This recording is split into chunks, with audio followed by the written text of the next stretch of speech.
Church of Santa Maria Maggiore, also known as the Church of Sant'Angelo, represents one of the region's most characteristic examples of brick architecture. The use of bricks and not blocks was typical of the Lombard architecture that arrived in Abruzzo in the 12th century. In fact, its construction dates back to the late years of that century, although some sources date the existence of a monastic church on the same site to earlier years. It was typical of the Benedictines to build or renovate old religious buildings around built-up areas.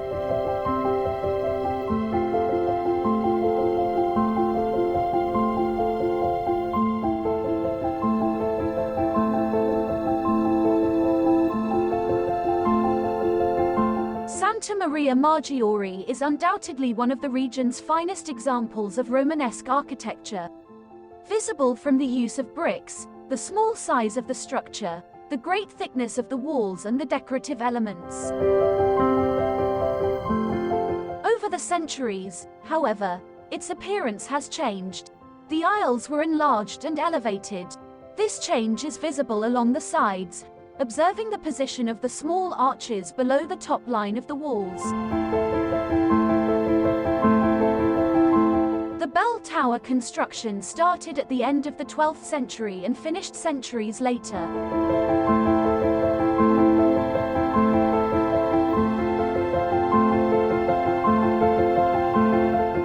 The finely decorated portal rests on two piers, with bas-reliefs of animals and plants. While the architrave shows 8 figures, also in low relief, starting with the Virgin Mary seated in the center, surrounded by several saints, including John the Baptist, John the Evangelist, Peter and Paul.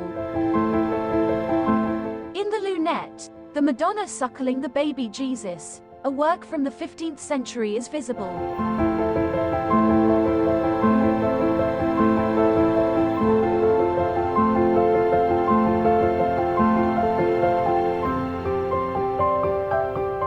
Large is the rose window compared to the size of the facade. Made in this way to give more light to the interior of the church, considering the very small size of the windows along the naves and apses. Also characteristic of Romanesque churches. The rose window has concentric cornices decorated in relief. It was made by Maestro Acuto, the same author of the portal and the ambo.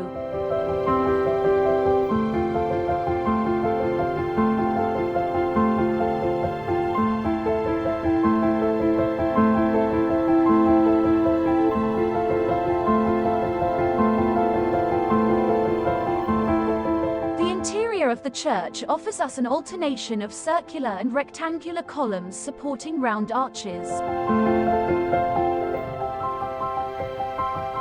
From the end of the 12th century, the frescoes in the apsidal semi-capitals, on the side back wall and on the columns. In the central apse, we see a fresco of Christ surrounded by apostles. While on the left, the enthroned Virgin appears surrounded by the praying saints, and on the right, we see the eternal benedictory.